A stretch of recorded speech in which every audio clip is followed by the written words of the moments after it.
Audio Jungle.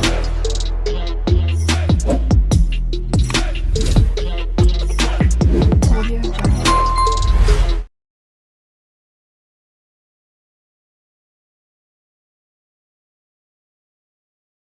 Don't worry about it. Yes, it's strange. Yes, it's wonderful. But leave enough matter. 600 million years on Earth and you will have life. So the monkey sitting in the typewriter, and the chances are eventually he produces the complete works of Shakespeare. So what's the problem? He doesn't manage to do it in 600 million years. So what I decided to do is to run the numbers as I, instead of saying type the complete works of Shakespeare, I just ran the numbers. For how long would it take a monkey typing at one keystroke of seconds to type to be or not to be? That is the question. Right. On average, how long is it gonna take my monkey friend in one keystroke a second? I don't know how long you think that would be. Maybe you can have a guess. Would it be less or more than 600 million years, which is the period life on Earth is supposed to have emerged within? And when I ran the numbers to be or not to be, that is the question, takes 12.66 trillion years to just that phrase. And a DNA string, that complexity emerged by chance undirected within 600 million years. Again, it is mathematically possible, but it's so incredibly unlikely that it would have that it tilts me in favor of the Christian story in which God created life simply a question of saying, "Let there be," and there was.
The comics I show you with lots of people chatting around in a room is a form of description. We use different kinds of methods to describe a situation. Sometimes we have to use visual description, particularly when we do not witness the scenario.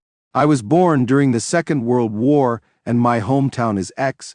For example, when I ask my mother about the war, I always ask her, "You have mentioned this," or that when you talk to me, when asked her about the shelter, I asked her what the shelter looks like, and when did you go to the shelter? From her response, I could get more visual evidence, as I can to write my book.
Aquaculture, the farming of fish, shrimp, shellfish and seaweeds, has been the sources of human protein for nearly 4,000 years, especially in Asia. In the last decade, however, there has been unprecedented growth in aquaculture production, more than 300% since 1984, which has increased the importance of the modern food supply. It's the world's fastest growing food production activity. And globally, more than 25% of the odd fishing and shellfish production in 1999 was attributable to aquaculture. Yes, this industry's contributions to human diet is actually greater than the numbers imply, whereas 1/3 of the conventional fish catch is used to make fish meal and fish oil. Virtually all farmed fish are used as human food. Today, nearly 1/3 of fish consumed by human is the product of aquaculture, and that percentage will only increase as aquaculture expands the world's conventional fish catch, for the oceans and lakes continues to decline because of overfishing and environmental damage.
There is a lot of interesting. What forms these clouds? Why are these clouds there? Why do they sort of stick around? At the center, every cloud drop has a particle.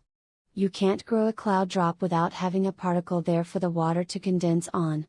The key question that people not directly address until very recently is what actually forms these clouds. So for once you're looking out at over the ocean, turns out sea spray, sea salt is a very effective nucleus for forming clouds. So it's a really good chance that those are loaded with sea salt, but if you go inland, you start to have pollution come from all kinds of places, and, so different sources form clouds more effectively than others, and we're trying to unravel which sources are actually contributing to the clouds. The clouds are incredibly important players in climate change, and that they reflect the white, they reflect the light back into space, and so they're keeping things much cooler than they would be if they weren't there. They also play a huge role in regional weather, so in actual we're starting to see shifts where having more pollution input into the clouds is affecting weather patterns, in particular, is actually reducing the precipitation, so we're starting to see drought in areas with super high levels of air pollution.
But Aristotle says the reason we need rhetoric is we have to be able to use it. We have to be able to use rhetoric influence, basically, the rebel, and the morons. We try to get them to understand truth. Truth is suggested, is different than rhetoric. Rhetoric is the dressing, is the body, right? Truth is the spirit, is the soul, is abstract. It doesn't have a body. It's not particular.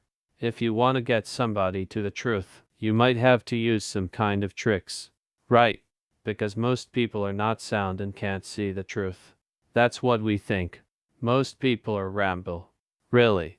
Only the educated be erudite are actually capable of seeing the truth. If you want to get the general mass there, you may have to do fable a little bit. So Aristotle, that is rhetoric. Rhetoric is something that is used to influence people. Right. And it's a kind of mentally promise to logic.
Audio Jungle.